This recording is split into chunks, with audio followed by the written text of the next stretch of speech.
अब हम cervical cancer के सेकंड लेक्चर की बात कर रहे हैं, जिसमें हम बात कर रहे हैं ह्यूमन पैपिलोमा वायरस के बारे में। ये क्या है? ये एक एपिथेलियोट्रोपिक डीएनए वायरस है, जो कि ज्यादातर आपके स्क्वामस एपिथेलियम को इन्फेक्ट करता है। और स्क्वामस एपिथेलियम में भी ये जो है पैराबेसल सेल्स को इन्फेक्ट करता है। जब कोई वायरस आपके किसी सेल को अटैक करेगा, ये किसी सेल को अटैक करेगा, तो हिस्टोपैथोलॉजी पर आपको जो है कॉइलोसाइटोसिस दिखता है, जिसका मीनिंग है पेरिन्यूक्लियर हेलो। अब एचपीवी वायरस के कुछ हाई रिस्क स्ट्रेन्स होते हैं, कुछ लो रिस्क स्ट्रेन्स होते हैं। हाई रिस्क स्ट्रेन्स का नंबर कितना है? 15, मतलब 15 स्ट्रेन से जो हाई रिस्क है। लेकिन जिसमें से 16 और 18 ये जो स्ट्रेन होते हैं ना, ये टोटल रिस्पॉन्सिबल होते हैं for the 70% of the cervical cancers. इसमें से जो 16 वाला स्ट्रेन होता है, ये मोस्ट कॉमन कॉज होता है आपके सर्वाइकल कैंसर का, और ये 50% सर्वाइकल कैंसर खुद कॉज करवाता है। ये जो 16th वाला स्ट्रेन है, ये सिर्फ सर्वाइकल कैंसर नहीं करवाता, उसके अलावा ये vaginal cancer, vulvar cancer, anal cancer, penile cancer और ओरोफेरेंजियल कैंसर भी करवाता है। जो दो हाई रिस्क स्ट्रेन की हम बात कर रहे हैं, 16 और 18। जो 16 है, ये ज्यादातर स्क्वामस सेल कार्सिनोमा कॉज करता है, और आपका 18 जो है, ये एडिनो कार्सिनोमा कॉज करता है आपके सर्विक्स का। फिर हम बात करते हैं लो रिस्क स्ट्रेन। दो होते हैं, स्ट्रेन 6 एंड स्ट्रेन 11। ये दोनों आपके लो रिस्क इसलिए क्योंकि ये कैंसर कॉज नहीं करते, ये जेनेटल वॉर्ड्स कॉज करते हैं। ये जेनेटल वॉर्ड्स का दूसरा नाम होता है कॉन्डोलामेटा एक्यूमिनेटा। अगर कोई फीमेल है जिसको जेनेटल वॉर्ड्स है, वो प्रेग्नेंट है, तो जब उसको बेबी होगा तो उस बेबी को लैरेंजियल पैपिलोमेटोसिस हो सकता है इन लो रिस्क स्ट्रेन्स के थ्रू। फिर हम बात करते हैं कि पैथोफिजियोलॉजी क्या होती है इस एचपीवी वायरस की। ये एचपीवी वायरस जो होता है, ये बेसिकली आपके होस्ट सेल जो होता है, उसके डीएनए से खुद के डीएनए को इंटीग्रेट कर लेता है। जब खुद का डीएनए उस होस्ट सेल के डीएनए से इंटीग्रेट कर लिया जाएगा, तो फिर वायरस के पास एक प्रोटीन होता है जिसका नाम होता है ई टू प्रोटीन। ये ई टू प्रोटीन जो है अल्टर करता है, और अल्टर्ड ई टू प्रोटीन जो होगा, ये अपरेगुलेशन करवाता है दो प्रोटीन्स का, ई 6 प्रोटीन का एंड ई 7 प्रोटीन का। ओके। जब भी अपरेगुलेशन होता है ई 6 एंड ई 7 इन दो प्रोटीन्स का, तो ई 6 प्रोटीन जो है ये नॉक ऑफ कर देगा P53 जीन को, और ई 7 प्रोटीन जो है ये नॉक ऑफ कर देगा आरबी जीन को। अगर P53 जीन ये नॉक ऑफ हो गया, तो आपके जो सेल हो जाएंगे वो इमॉर्टल हो जाएंगे। और अगर रेटिनोब्लास्टोमा वाला जीन आपका नॉक ऑफ हो गया, तो आपकी जो सेल साइकिल है वो कंप्लीट होने लग जाएगी। ये दोनों ट्यूमर सप्रेसर जीन है, अगर ये दोनों नॉक ऑफ हो जाएंगे, तो बेसिकली कैंसर का डेवलपमेंट हो जाएगा, मैलिग्नेंट ट्रांसफॉर्मेशन जो है वो हो जाएगा। तो फॉर मैलिग्नेंट ट्रांसफॉर्मेशन आपको ये दोनों ई 6 और ई 7 इन दोनों प्रोटीन्स का अपरेगुलेशन जो है आपको चाहिए। अगर इन दोनों में से कोई एक ही ऑप्शन में दिया हो, तो फिर वो आपको ई 7 सिलेक्ट करना होगा एज ऑप्शन, नहीं तो इन दोनों का कॉम्बिनेशन रिस्पॉन्सिबल होता है मैलिग्नेंट ट्रांसफॉर्मेशन के लिए। लेकिन एचपीवी एक ऐसा वायरस है जिसके अगेंस्ट हमारे पास वैक्सीन अवेलेबल है, इसलिए सर्वाइकल कैंसर ये एक वैक्सीन प्रिवेंटेबल कैंसर है। जो हम वैक्सीन बनाते हैं वो पूरे वायरस से नहीं बनाते, हम वायरस लाइक पार्टिकल से जो है वैक्सीन बनाते हैं। वायरस लाइक पार्टिकल्स मतलब क्या? कि जो एल 1 कैप्सिड होता है, एल 1 कैप्सिड प्रोटीन होता है वायरस का, उसको हम यूज करते हैं, और उसके थ्रू हम जो है वैक्सीन को बनाते हैं। अब आपके पास जो है तीन टाइप की वैक्सीन है। पहली वैक्सीन है जो कि 4 वायरस के स्ट्रेन के अगेंस्ट हम प्रोटेक्शन प्रोवाइड करती है, जिसमें आती है गार्डासिल और सर्वावैक। और फिर 2 वायरस स्ट्रेन्स के अगेंस्ट जो हमें प्रोटेक्ट करती है, उनको हम बायोवेलेंट वैक्सीन बोलते हैं। और 9 वायरस स्ट्रेन्स के अगेंस्ट हमको जो प्रोटेक्शन प्रोवाइड करती है, उस वैक्सीन को हम नोनावैलेंट वैक्सीन कहते हैं। जो आपकी क्वाड्रीवैलेंट वैक्सीन है, उसमें 2 नाम आते हैं, एक होता है गार्डासिल और एक होता है सर्वावैक।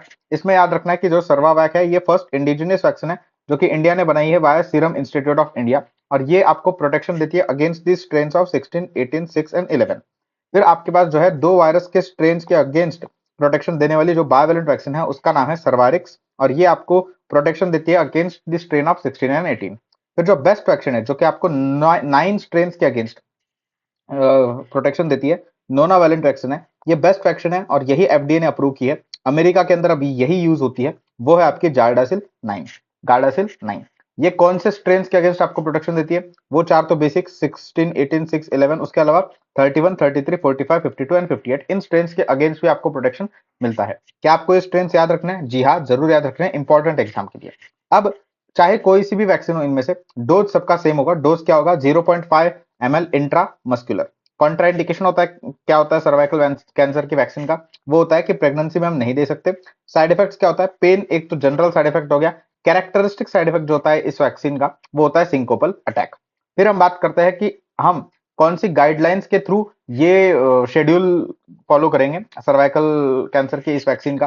तो हम WHO की सेज गाइडलाइंस को यूज करते हैं। अगर एज लेस देन 21 ईयर्स है, तो फिर एक या फिर दो, इन दोनों में से कोई भी डोज दे सकते हैं, मतलब एक डोज दो या फिर दो डोज दो, अगर एज लेस देन 21 ईयर्स है। अगर एज जो है वो more than equal to 21 years है, तो आपको 2 डोज देना है, 0 मंथ पे और 6 मंथ्स पे। अगर पेशेंट HIV पॉजिटिव है, तो 3 डोज देना है, 0, 2 एंड 6 मंथ्स पे।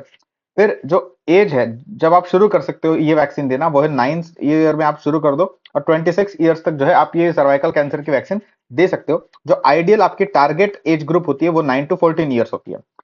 26 साल के बाद जो है आप ये सर्वाइकल कैंसर की वैक्सीन को रूटीनली रिकमेंड नहीं करते हो, लेकिन जो मैंने बताया ना, अमेरिका के अंदर यूज होने वाली नोनावैलेंट वैक्सीन जो कि बेस्ट वैक्सीन थी, गार्डासिल 9, जो कि एफडीए अप्रूव थी, एफडीए ने अप्रूव किया उसको 45 ईयर्स की एज तक, लेकिन मैंने बताया 26 के बाद रूटीनली रिकमेंड नहीं करते इस वैक्सीन को। फिर ये तो आपकी गाइडलाइंस हो गई, डब्ल्यूएचओ की सेज गाइडलाइंस हो गई शेड्यूल के लिए सर्वाइकल कैंसर की वैक्सीन का। जो आपकी सर्वावैक है, जो कि इंडियन सीरम इंस्टीट्यूट ने बनाई है, इन्होंने कुछ गाइडलाइंस अपने हिसाब से दी है कि अगर लेस देन 15 ईयर्स की एज है तो 2 डोज दो 0 एंड 6 मंथ्स पे, अगर मोर देन 15 ईयर्स की एज है तो 3 डोज दो 0 2 एंड 6 मंथ्स पे। फिर हम बात करते हैं कि वैक्सीन लेने के बाद भी जो है आपको स्क्रीनिंग जो है कंटिन्यू रखनी है, क्योंकि वैक्सीन जैसे मैंने बताया 4 स्ट्रेन के अगेंस्ट ही थी। इंडिया के अंदर जो वैक्सीन मिलती है गार्डासिल और सर्वावैक, ये दोनों सिर्फ 4 स्ट्रेन के अगेंस्ट प्रोटेक्शन प्रोवाइड करती है, इसीलिए बाकी स्ट्रेन के लिए आपको स्क्रीनिंग चालू रखनी है। वैक्सीन जो है ये प्री एग्जिस्टिंग लीजन को कभी ट्रीट नहीं करती, ये वायरस की एंट्री को आपकी बॉडी में रोकती है। No booster dose is needed for the cervical cancer vaccine and even boys can take the vaccine. अब लड़के क्यों लेंगे इस वैक्सीन को? क्योंकि मैंने बताया था जो 16th स्ट्रेन था आपके एचपीवी वायरस का, वो सिर्फ सर्वाइकल कैंसर नहीं, वो वल्वर, वजाइनल, ओरोफेरिंजियल, एनल कैंसर ये भी कॉज कर रहा था, इसलिए बॉयज जो है ये भी इस कैंसर की वैक्सीन ले सकते हैं। फिर हम बात करते हैं कि क्या रिस्क फैक्टर्स होते हैं फॉर द सर्वाइकल कैंसर। तो आप इसको ऐसे याद रखें, पहले 2 याद रखें। पहला क्या है? Early age at first intercourse and early age at first childbirth, ये दोनों रिस्क फैक्टर हो गए। उसके अलावा multiple sex partner, STDs and HIV, ये तीनों भी आपके जो है रिस्क फैक्टर्स हो जाते हैं फॉर सर्वाइकल कैंसर। उसके अलावा pre invasive lesion and low socio economic status. देखो यहां तक तो कोई भी बच्चा जो है बोल देगा कि ये रिस्क फैक्टर्स है आपके सर्वाइकल कैंसर के, और इसमें कोई गलत करता भी नहीं है। ये 2 पॉइंट्स है जहां पर आपके बच्चे जो है गलत करेंगे। पहला, ओसीपी जो है ये इंक्रीज करता है रिस्क ऑफ सर्वाइकल कैंसर, लेकिन कौन सा cervical cancer? Adenocarcinoma of cervical cancer. OCP जो है एडिनोकार्सिनोमा के रिस्क को जो है इंक्रीज करता है। तो वही जो स्मोकिंग है ये स्क्वामस कैंसर के रिस्क को इंक्रीज करता है। ये आपको याद रखना है ओसीपीज और स्मोकिंग के अंदर एग्जैक्टली।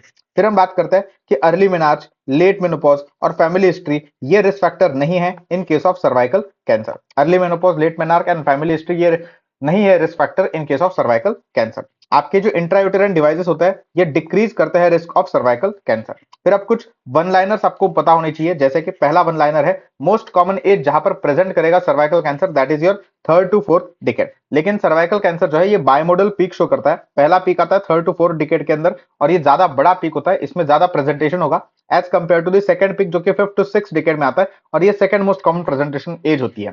फिर हम बात करते हैं कि मोस्ट कॉमन कैंसर कौन सा होता है सर्वाइकल कैंसर के अंदर। तो 75%, मतलब मोस्ट कॉमन जो होता है वो स्क्वामस सेल कार्सिनोमा होता है। सेकंड नंबर पे आता है एडेनोकार्सिनोमा, दैट इज 25% होता है। लेकिन याद रखें adenocarcinoma is the most common cancer of the endocervix. फिर हम बात करते हैं कि मोस्ट कॉमन रूट क्या होता है। तो आपका डायरेक्ट रूट जो होगा वो ज्यादा कॉमन होगा as compare to lymphatic route. फिर हम बात करते हैं what is the most common site for distant metastasis, तो वो लंग्स होती है। And most common cause of death क्या होता है? तो वो होता है यूरेमिया, क्योंकि जो आपका कैंसर है वो इन्वेड कर जाता है यूरेटर को, इसीलिए यूरेमिया जो होता है it is the most common cause of death. फिर हम बात करते हैं कि मोस्ट कॉमन प्रेजेंटेशन क्या होता है। तो most common presentation is irregular bleeding, लेकिन मोस्ट कॉमन स्पेसिफिक कंप्लेंट क्या है? मोस्ट स्पेसिफिक कंप्लेंट होती है पोस्ट कॉइटल ब्लीडिंग। अब पोस्ट कॉइटल ब्लीडिंग है तो इसका मतलब ये नहीं है कि हमेशा कैंसर हो गई। पोस्ट कॉइटल ब्लीडिंग के साथ आने वाले अगर 100 पेशेंट्स है तो 10 को ही कैंसर होगा, majority will not have the cancer. लेकिन पोस्ट कॉइटल ब्लीडिंग के साथ अगर कोई भी पेशेंट आता है तो आपको सस्पेक्ट जरूर करना है कैंसर, और सस्पेक्ट अगर आप कर रहे हो तो आप कभी भी कोई पेशेंट आता है पोस्ट कॉइटल ब्लीडिंग के साथ तो पहले आप करोगे पर स्पेकुलम एग्जामिनेशन। अगर पर स्पेकुलम एग्जामिनेशन पे आपको कोई विजिबल लीजन या फिर कोई एबनॉर्मेलिटी नहीं देखने को मिलती तो आप पैप्स करा लो। लेकिन अगर आपको कोई एबनॉर्मल इरोजन, अल्सर दिख रहा है, कोई ग्रोथ दिख रही है, एनलार्ज फॉर्म सर्विक्स दिख रहा है, या फिर बैरल शेप सर्विक्स, ऐसे वर्ड्स दिए जाएंगे कि आपको सर्विक्स के ऊपर ऐसा विजिबल लीजन दिखाई दिया, तो फिर अगर कोई विजिबल लीजन होगा तो फिर आप बायोप्सी करवाइए। बायोप्सी करवानी है आपको अगर विजिबल लीजन दिखता है तो। अगर ये लीजन जो होगा ये ग्रोथ के फॉर्म में है, अल्सर के फॉर्म में है, तो फिर आप पंच बायोप्सी कराइए। लेकिन अगर आपका पूरा का पूरा एंटायर सर्विक्स अगर आपको एबनॉर्मल लग रहा है तो फिर आप कोल्पो बायोप्सी कराइए या फिर 4 क्वाड्रेंट बायोप्सी कराइए। ठीक है। फिर हम बात करते हैं कि जो रिस्क होता है सर्वाइकल कैंसर का to spread to ovaries, it is less than 0.5%। इसीलिए फॉर द सर्वाइकल कैंसर हम कोई रूटीन ऊफोरेक्टोमी नहीं करते, क्योंकि जो स्प्रेड है ओवरीज को उसका जो चांस है इट इज लेस देन 0.5%। फिर हम बात करते हैं कि अगर हिस्टोलॉजी आपकी एडेनोकार्सिनोमा की है तो फिर एडेनोकार्सिनोमा की अगर हिस्टोलॉजी है तो उस केस में हम ऊफोरेक्टोमी जो है वो करते हैं। फिर सेंटिनल लिम्फ नोड्स जो आप होते हैं for this cervical cancer, they are those are para cervical group of lymph nodes. Most important prognostic marker होता है स्टेज, जो कि ज्यादा इंपॉर्टेंट होता है as compare to lymph nodes जब अब हम बात करते हैं प्रोग्नोस्टिक मार्कर्स की। फिर हम बात करते हैं स्टेजिंग, जो स्टेजिंग हम यूज करते हैं for cervical cancer, that is your clinical staging. और अब क्लिनिकल स्टेजिंग को डिटेल में देखेंगे उसके पहले ये 4 वन लाइनर्स भी आपको पता होने चाहिए। बेस्ट इन्वेस्टिगेशन क्या है पैरामेट्रियल स्प्रेड के लिए? पैरामेट्रियल स्प्रेड के लिए बेस्ट इन्वेस्टिगेशन है आपका एमआरआई, क्योंकि पैरामेट्रियम क्या है, सॉफ्ट टिश्यू है, और सॉफ्ट टिश्यू स्प्रेड को देखने के लिए बेस्ट इन्वेस्टिगेशन आपका एमआरआई होता है। Best investigation for the checking spread to ureter, तो यूरेटर को अगर देखना है आपको तो बेस्ट इन्वेस्टिगेशन हो जाएगा आपका सीटी स्कैन। फिर best investigation for checking spread to lymph node, तो वो होता है आपका सीटी एंड पेट का कॉम्बिनेशन, दैट इज सीटी पेट। फिर हम बात करते हैं best investigation for the spread to bladder, तो वो होता है आपका सिस्टोस्कोपी। अब हम बात करते हैं कि स्टेजिंग आप कौन सी यूज करते हो, तो आप फिगोस क्लिनिकल स्टेजिंग यूज करते हो, जो कि 2018 में बेसिकली अपडेट की गई थी। इसमें अलग अलग स्टेजेस है। सबसे पहले बात करते हैं स्टेज 1 के बारे में। तो स्टेज 1 के अंदर आपको क्या रखना है कि यहाँ पर जो आपका कैंसर है it is strictly confined to the cervix. Cancer क्या है, it is strictly confined to the cervix. एक और बात आपको याद रखनी है स्टेज 1 के बारे में, अगर extension to the uterus corpus is there तो फिर भी आपको स्टेज चेंज करनी है क्या? नहीं। अगर आपको बताया गया है कि the extension of their is extension of cancer into the corpus uterus, तो फिर भी आपको जो है स्टेज वही रखनी है, दैट इज स्टेज 1। फिर हम बात करते हैं 1A के बारे में, 1A के बारे में एंड 1B के बारे में। देखो 1A जो है ये माइक्रोस्कोपिक, इसमें माइक्रोस्कोपिक कैंसर है, और 1B के अंदर मोस्टली जो कैंसर है वो मैक्रोस्कोपिक है। अब इसमें बात करते हैं 1A1 के बारे में, 1A2 के बारे में। 1A1 के अंदर stromal invasion less than 3 millimetre है। 1A2 के अंदर जो स्ट्रोमल इन्वेजन है ये more than 3 millimetre and less than equal to 5 millimetre. इस रेंज के अंदर जो है आपका स्ट्रोमल इन्वेजन है 1A2 के अंदर। फिर हम बात करते हैं 1B के बारे में। तो 1B के अंदर क्या है, 1B1, 1B2, 1B3। ठीक है। अब इसमें याद रखो कि 1B1 जो है इसमें माइक्रोस्कोपिक कैंसर भी दिख सकता है, मैक्रोस्कोपिक कैंसर भी दिख सकता है। 1B2 और 1B3 और इससे आगे तो आपको मैक्रोस्कोपिक कैंसर ही देखने को मिलेगा। 1B1 में जो आपका स्ट्रोमल इन्वेजन है इसकी depth less than more than 5 millimetre and less than equal to 2 centimetre होती है, मतलब इस रेंज में होती है, मोर देन 5 मिलीमीटर और less than equal to 2 centimetre. Okay. फिर हम बात करते हैं 1B2 के अंदर जो आपकी स्ट्रोमल इन्वेजन होता है it is more than 2 centimetre and less than equal to 4 centimetre होता है। 1B3 के अंदर जो स्ट्रोमल इन्वेजन होता है it is more then 4 centimetre in depth. ठीक है। तो ये तो हो गया आपका 1A और 1B अच्छे से डिटेल में। फिर हम बात करते हैं स्टेज 2 के बारे में। तो स्टेज 2A और 2B, 2A और 2B का बस एक डिफरेंस है कि 2B में पैरामीट्रियम इन्वॉल्व है, 2A में पैरामीट्रियम इन्वॉल्व नहीं है। 2A में आपको क्या रखना है, अपर 2/3 ऑफ वजाना इन्वॉल्व होता है विदाउट पैरामीट्रियम, और 2B में क्या है, अपर 2/3 ऑफ वजाना तो इन्वॉल्व होगा लेकिन विद पैरामीट्रियम। फिर हम बात करते हैं 3 स्टेज के बारे में। तो थर्ड स्टेज में क्या है, थर्ड में है basically third A, third B, third C, 3A, 3B, 3C। 3A में क्या है, लोअर थर्ड ऑफ वजाना इन्वॉल्व होता है। 3B में क्या है, 3B में बेसिकली जो एक्सटेंशन होता है वो आपके पेल्विक वॉल की तरफ एक्सटेंशन होता है, यूरेटर की तरफ एक्सटेंशन होता है लीडिंग टू हाइड्रोनेफ्रोसिस, और किडनी जो है वो फंक्शन करना बंद कर देती है, नॉन फंक्शनिंग किडनी। तो 3B के बारे में ये 3 वर्ड्स याद रखें, extension to pelvic wall, hydronephrosis, ureter की तरफ extension and non functioning kidney. फिर हम बात करते हैं 3C। 3C के बारे में आपको याद रखना कि लिम्फ नोड्स की तरफ एक्सटेंड कर जाएगा आपका जो कैंसर है वो, और कौन से lymph nodes, pelvic and para aortic lymph nodes की तरफ एक्सटेंड कर जाएगा आपका कैंसर। इसमें 3C के अंदर दो है, 3C1, 3C2। 3C1 मतलब क्या, पेल्विक लिम्फ नोड्स, और 3C2 मतलब क्या, पैरा एओर्टिक लिम्फ नोड्स। फिर हम बात करते हैं फोर्थ स्टेज के बारे में। तो फोर्थ स्टेज के अंदर क्या होता है, 4A और 4B होता है। 4A के अंदर there is spread to the adjacent pelvic organs like rectum and bladder. Okay, fourth stage के अंदर there is spread to adjacent pelvic organs like rectum and bladder. And 4B के अंदर there is spread to the distant organs and if there is spread to the inguinal lymph nodes, तो फिर भी वो stage 4B के अंदर आ जाता है। एक और चीज जो मैंने यहाँ पे अंडरलाइन की हुई है कि अगर बुलस एडिमा आपको दिया गया है कि there is bullous oedema of the bladder mucosa, तो वो स्टेज 4 के अंदर नहीं आएगा, क्योंकि बुलस एडिमा ऑफ ब्लैडर ये नहीं बताता कि आपका ब्लैडर इन्वॉल्व हो चुका है कैंसर के अंदर। ठीक है। फिर ये मैंने आपको पूरी स्टेजिंग अच्छे से डिटेल में बता दी। अब मैंने जितना बताया ना इतना तो आपको अगर याद रख सकते हो तो रखो, नहीं तो फिर जो काम की चीजें कम चीजें हैं वो याद रखने को बोलता हूं मैं। ठीक है। यहां पर सबसे इंपॉर्टेंट 2 चीजें आपको याद रखनी है। अप टू स्टेज 1B2 जो सारे कैंसर थे ना वो अर्ली स्टेज कैंसर थे। अप टू स्टेज 1B2 जो सारे कैंसर थे वो अर्ली स्टेज कैंसर थे जिनमें ट्रीटमेंट ऑफ चॉइस सर्जरी होता है। पहली स्टेटमेंट जो सबसे इंपॉर्टेंट है आपको याद रखनी है।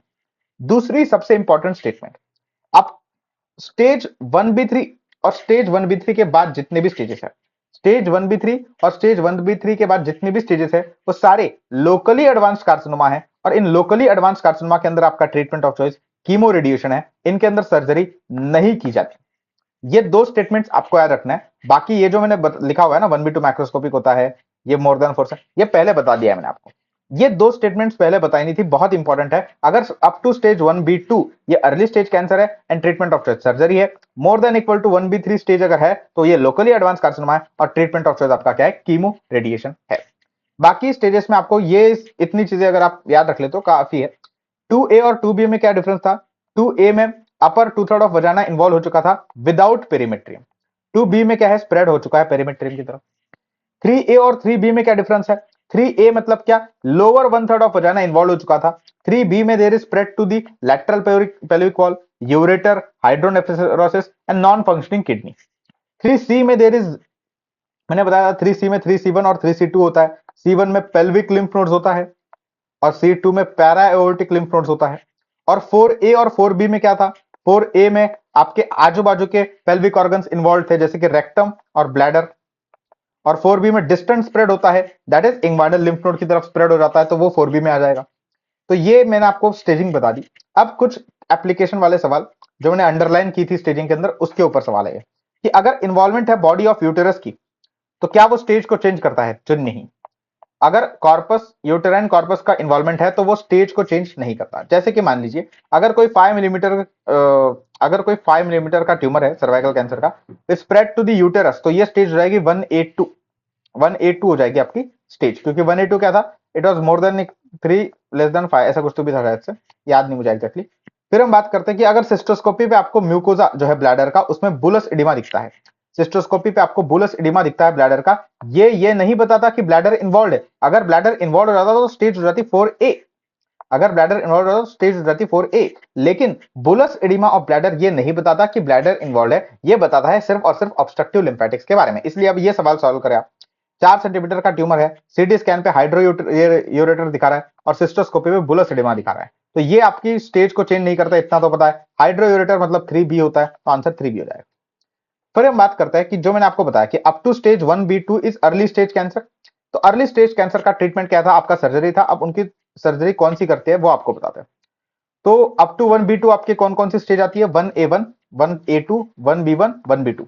1A1 और 1A2 के अंदर हम क्या करते हैं? टाइप 1 हिस्टेरेक्टोमी करते हैं, जिसका दूसरा नाम होता है सिंपल एक्स्ट्राफेशियल हिस्टेरेक्टोमी।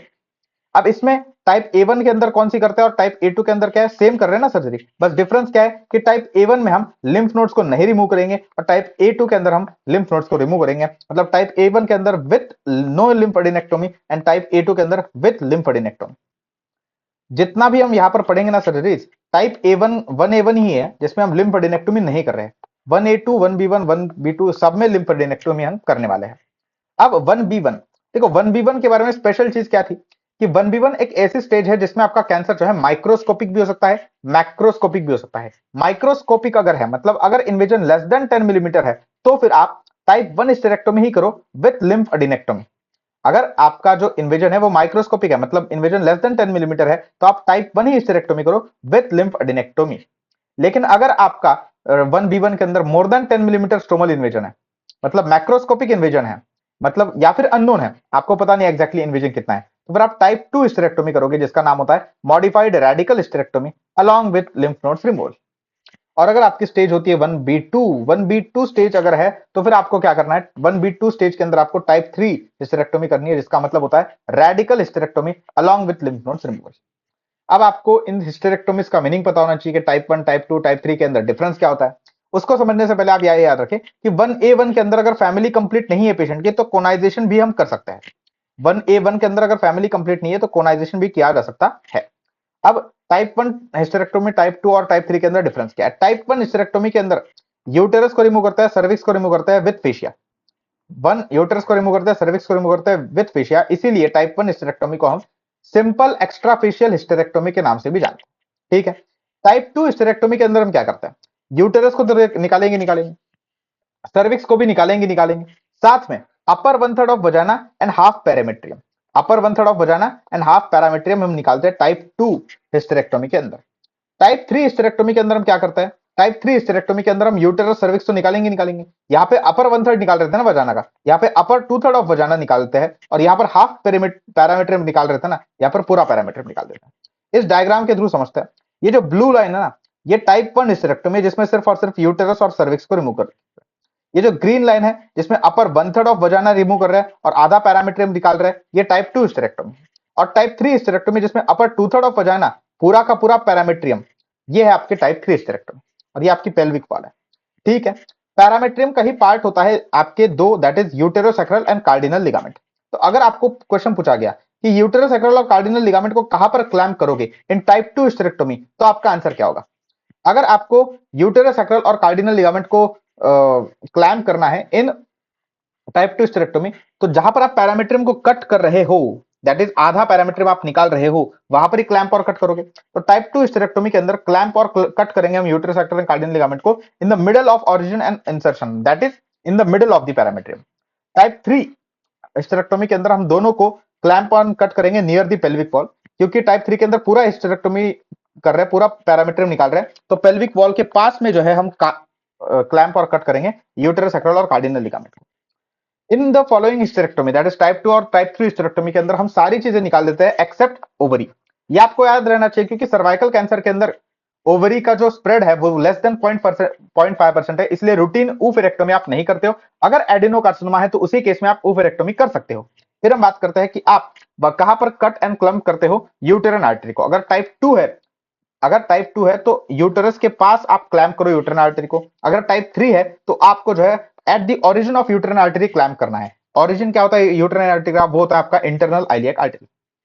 फिर हम बात करते हैं कि अगर आपके पास एक और क्लिनिकल एप्लीकेशन सवाल, अगर आपके पास कोई पोस्ट ऑप पेशेंट आता है कार्सिनोमा सर्विक्स का, जिन्होंने टाइप 2 हिस्टेरेक्टोमी कराई हुई है, और उनके हिस्टोपैथोलॉजिकल रिपोर्ट पे आता है there is spread to the body of uterus, तो अब आप क्या करोगे? ओके, अगर कोई पेशेंट है पोस्ट ऑप पेशेंट जिन्होंने टाइप 2 हिस्टेरेक्टोमी कराई हुई है और अब उनकी हिस्टोपैथोलॉजिकल रिपोर्ट में आता है there is spread to the body of uterus, तो मैंने बताया था कि अगर there is spread to the body of uterus, जिसको हमने यूटेराइन कॉर्पस भी बोला था, तो there is no change in the stage of cancer. अगर change in stage of cancer नहीं होगा तो किसी एडजुवेंट ट्रीटमेंट की भी जरूरत नहीं पड़ेगी, सिर्फ फॉलोअप चाहिए। ठीक है, फिर हिस्टोपैथोलॉजिकल रिपोर्ट में आता है कि there is cancer spread to the parametrium. तो मैंने बताया था कि अगर पैरामेट्रियम के अंदर स्प्रेड है तो स्टेज हो जाती है 2B, और 2B के स्टेज के लिए हम सिर्फ और सिर्फ ये हिस्टेरेक्टोमी नहीं करते, हमको जो है कीमो रेडिएशन देना पड़ेगा। यहां पर तो सिर्फ हिस्टेरेक्टोमी हुई ना, और स्टेज 2B है तो आपको एडजुवेंट कीमो रेडिएशन देना पड़ेगा। ठीक है, फिर हम बात करते हैं, ये तो मैंने आपको पहले ही बता दिया था कि for stages 1B3 and more than 1B3 हम क्या करते हैं? कीमो रेडिएशन करते हैं। इसको हम कहते हैं कंकरेंट कीमो रेडिएशन, मतलब कीमोथेरेपी देनी है, रेडियोथेरेपी भी देनी है। कीमोथेरेपी के अंदर दो ड्रग्स है, सिस्प्लाटिन 5-फ्लोरोयूरासिल, जिसमें सिस्प्लाटिन को ज्यादा यूज करते हैं एज कंपेयर टू 5-फ्लोरोयूरासिल। ये दोनों को रेडिएशन सेंसिटाइजर भी कहता है। पहले अगर आप ये ड्रग्स दे दो, पहले अगर आप ये कीमोथेरेपी दे दो, तो ज्यादा हद तक रेडिएशन थेरेपी जो है काम करती है। रेडिएशन थेरेपी दो है, external beam radiotherapy, brachytherapy. External beam radiotherapy का दूसरा नाम है टेलीथेरेपी। इसमें क्या होता है ना, जो आपका सोर्स होता है रेडियोथेरेपी का, रेडियो वेव्स का, वो काफी दूर होता है as compare to from the tissue, इसलिए इसको टेलीथेरेपी के नाम से भी जानते हैं। इसके अंदर जो हम आइसोटोप यूज करते हैं वो सीजियम का आइसोटोप यूज करते हैं, और जो डोज होता है आपका रेडियोथेरेपी का वो 45 to 50 ग्रेज होता है, और एग्जैक्टली टू द पेल्विस हम ये जो है थेरेपी देते हैं। फिर हम बात करते हैं ब्रैकीथेरेपी के बारे में। ये इंट्रा कैविटरी होता है, मतलब आपके यूटरस की कैविटी के अंदर जो है सोर्स होता है रेडियोथेरेपी का, मतलब वेव्स का। ठीक है, और जो सोर्स होता है उसको हम ऐसा नाम देते हैं, टैंडम, ओवॉइड, रिंग, सिलेंडर, जैसे कि वजानल टैंडम, ये एक नाम हो गया। ठीक है, इसमें जो हम आइसोटोप यूज करते हैं वो होता है इरिडियम 192 का, और एक पॉइंट होता है जिसको हम पॉइंट ए कहते हैं। उस पॉइंट ए पे जो टोटल रेडिएशन का डोज जाना चाहिए वो होता है 80 to 90 ग्रेज। और आप ये याद रखें कि 80 to 90 ग्रेज जो है टोटल रेडिएशन डोज है, सिर्फ ब्रैकीथेरेपी का नहीं, EBRT प्लस ब्रैकीथेरेपी, इन दोनों के थ्रू 80 to 90 ग्रेज इतना डोज जाना चाहिए एट पॉइंट ए। ठीक है, ठीक है। तो रेडियोथेरेपी कैसे दोगे? आप बिगिन करोगे विद EBRT और फिर ऐड करोगे आप ब्रैकीथेरेपी। इसमें भी दो टाइप्स होता है ब्रैकीथेरेपी के, एक high dose, high speed, high dose वाली और लो डोज वाली। हाई डोज जो होता है ये ज्यादा स्पीड पे चलता है, मतलब इसकी स्पीड होती है more than 12 grays per hour, और लो डोज वाला जो होता है इसकी स्पीड कम होती है, less than 2 grays per hour. तो इसलिए फिर HDR मतलब हाई स्पीड वाला जो होगा ना वो जल्दी खत्म हो जाएगा, और लो डोज वाला जो होगा वो ज्यादा टाइम के लिए चलेगा, मोर ड्यूरेशन इसके लिए लगेगा। अब जो पॉइंट ए की हम बात करते हैं वो पॉइंट ए एक्जैक्टली लोकेटेड कहां पे होता है? पॉइंट ए होता है 2 centimetre above the external os से 2 centimetre above and 2 centimetre lateral to the cervix. Cervix से 2 centimetre lateral and external os से 2 सेंटीमीटर ऊपर। ये पॉइंट होता है आपका बेसिकली, जिसको हम कहते हैं पॉइंट ए। यहां पर आपको जो है रेडियोथेरेपी देनी है। ये पॉइंट ए करस्पॉन्ड करता है with paracervical lymph nodes and ureter. फिर ये लास्ट दो words lines, which organ is most radio sensitive, तो वो आपका ओवरी है, followed by bladder, rectum and vagina. Cervical cancer के अंदर अब एक और जो इम्यूनोथेरेपी का भी ड्रग हम दे सकते हैं, that is your pembrolizumab, which is given with chemo radiotherapy for stage 3 and 4। तो अब अगले लेक्चर में हम ओवेरियन कैंसर को देखेंगे। तब तक के लिए टाटा बाय बाय।